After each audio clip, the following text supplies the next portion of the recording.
Assalamualaikum warahmatullahi wabarakatuh. Bersama saya lagi Cikgu Khairi dalam pembelajaran secara maya. Okey, pada minggu ini kelas prinsip akaun tingkatan 4. Okey, di mana minggu ini kita still lagi menggunakan kaedah pembelajaran secara maya. Okey, so syarat dia yang pertama, pelajar perlu melihat video yang telah diberikan oleh guru. Okey, yang kedua, sebarang persoalan pelajar boleh menanyakan dalam grup WhatsApp yang telah disediakan. Okey, jangan lupa like page MMTC untuk sebaran maklumat. Okey, jom. Okey pelajar, kita teruskan kelas kita pada minggu ni iaitu prinsip akaun tingkatan 4, iaitu kita masih lagi pada bab yang ketiga iaitu dokumen perniagaan sebagai sumber maklumat. Tapi untuk minggu ni cikgu akan habiskan semua tajuk bab 3 kerana pada minggu yang keempat kita akan buat ujian pada bulan April kan. Okey, so cikgu akan habiskan pada minggu ni. Okey, so tak banyak dah. Okey, yang mana ada modul cikgu kamu boleh buka boleh buka muka surat 7 pada halaman 7 So hari ni cikgu akan masuk sedikit sahaja. Okey, kamu buka halaman 7 iaitu maklumat penting dalam dokumen perniagaan Okey, ni ialah tajuk yang selalu juga tanya pada kertas 1 Cikgu harap kamu faham apa yang cikgu nak terangkan ni, cikgu nak sampaikan. Mana yang tak ada modul tolong catat mana yang penting je. Okey, maklumat penting dalam dokumen perniagaan. Okay, cikgu dah terangkan apa yang dimasukkan dokumen perniagaan semua kan. So maklumat penting dalam dokumen perniagaan ialah yang pertama ialah syarat serahan. Apa yang dimasukkan dengan syarat serahan ni? Okey, syarat serahan yang lazim tercatat dalam invoice ialah angkutan dibayar. Maknanya kat bawah tu ada angkutan dibawa. Angkutan dibayar syarat serahan dia. Okey, angkutan dibayar bermaksud angkutan dibayar. Apa yang dimasukkan dengan angkutan dibayar ni? Okey, ialah segala kos tentang penghantaran dibiayai oleh penjual. Maknanya penjual siapa? Pekerja amat lah, penjual itulah, owner syarikat lah. Syarikat yang menjual tu maknanya tanggung semua. Kamu just bayar je berapa dikatakan. Okey, hantaran biayai oleh penjual Okey, seterusnya ialah syarat pembayaran. Okey, kat sini dinyatakan syarat pembayaran. Syarat pembayaran merujuk kepada kadar diskaun niaga. Okey, berdasarkan kadar diskaun niaga dan diskaun tunai.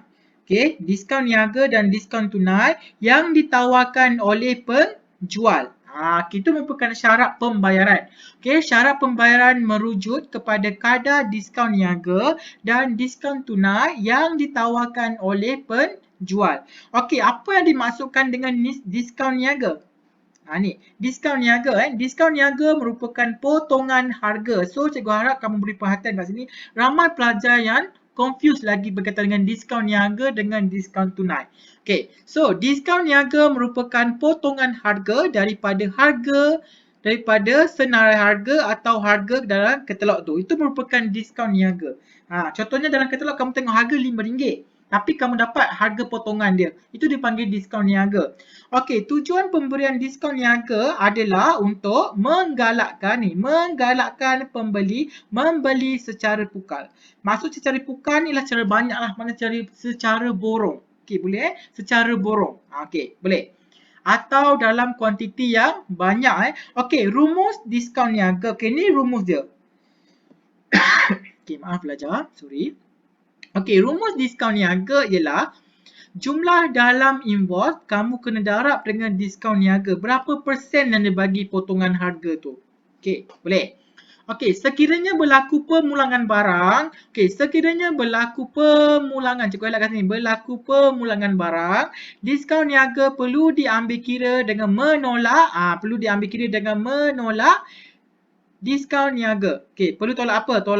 Diskaun niaga yang diberi. Itu sekiranya berlaku pemulangan barang, diskaun niaga perlu diambil kira dengan menolak diskaun niaga yang diberi Okey, so kalau harap kamu faham berkaitan dengan diskaun niaga, boleh Okey, seterusnya kita pergi kepada diskaun tunai. Okey, apa yang dimaksudkan dengan diskaun tunai? Okey, diskaun tunai adalah potongan harga yang diberikan jika pelanggan dapat menjelaskan bayaran dalam tempoh yang ditetapkan. Okey, diskaun tunai adalah potongan harga yang diberikan jika pelanggan dapat menjelaskan bayaran dalam tempoh yang ditetapkan. Okey, tujuannya ialah untuk menggalakkan pembayaran hutang dengan segera. Tujuan dia ialah untuk apa? Untuk menggalakkan pembayaran hutang dengan segera. Maknanya kita bayar hutang secara segeralah, tidak lambat-lambatkan hutang kan? Okey. Yang ketiga ialah semakin cepat pelanggan menjelaskan hutangnya, semakin tinggi diskaun tunai yang diperoleh. Okey, boleh faham? Okey. Seterusnya kita tengok yang ke bawah ni ialah KNK merupakan singkatan daripada kesilapan dan ketinggalan. Dikecualikan yang bermaksud pihak penjual berhak membetulkan sebarang kesilapan atau ketinggalan dalam invoice melalui nota debit atau nota kredit. So kami nak cikgu dah terangkan dah pada minggu lepas itu apa yang dimasukkan dengan nota debit, apa pula yang dimasukkan dengan nota kredit. Okey, boleh? Okey, so seterusnya kita pergi kepada okey, yang ni soalan. Okey, so cikgu harap kamu boleh jawab soalan yang diberikan dalam modul tersebut. Okey, so kita pergi kepada muka surat yang ke-9 iaitu tajuk yang terakhir, subtopik yang terakhir iaitu dokumen bukan sumber. Yang tadi cikgu terangkan iaitu dokumen sumber.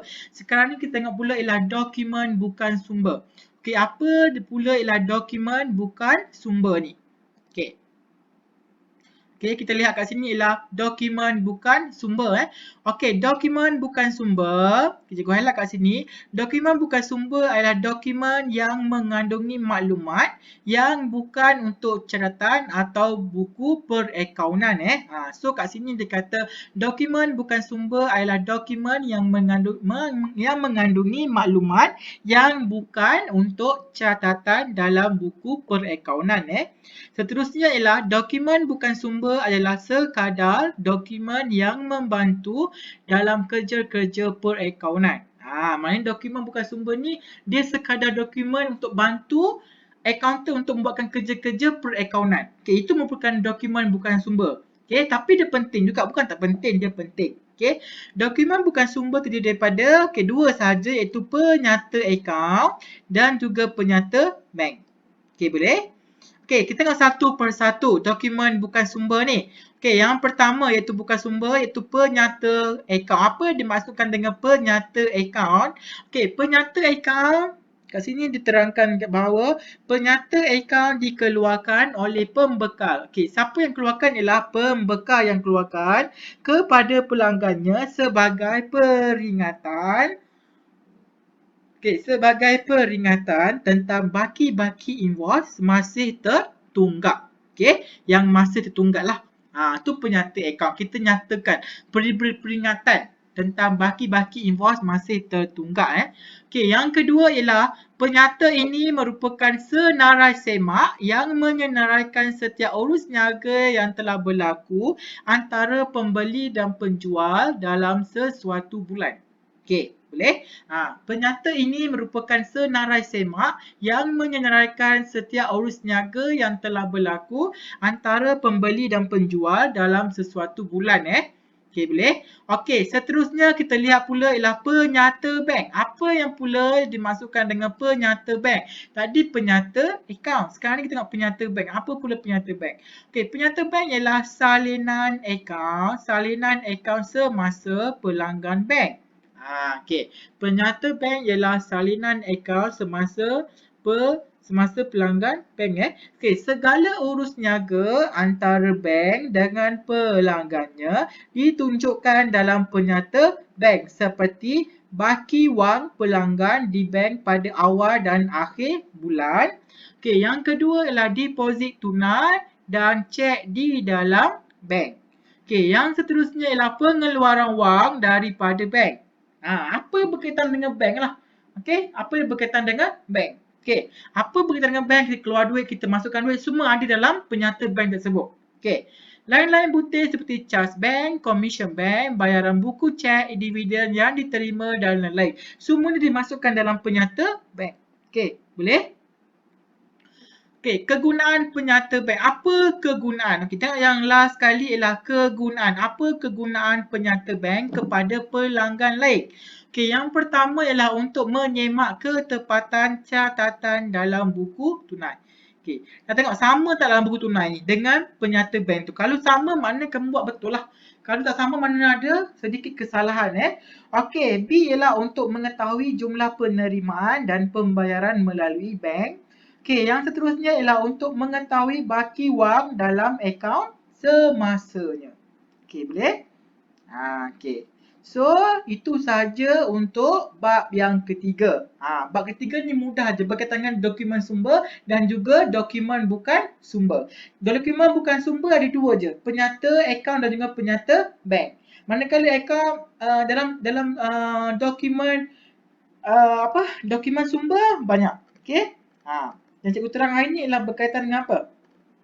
Dokumen bukan sumber kan? Dokumen sumber banyak. Itu penting. Dokumen bukan sumber ni untuk kita last kali untuk semak, betul tak? Buku jurnal kita buat tu betul tak dengan penyata bank? Okey, boleh? So, cikgu harap kamu faham penerangan cikgu pada hari ini. So, selepas kamu melihat video ni, cikgu harap kamu jawab soalan daripada halaman 7, 8 dan juga 9.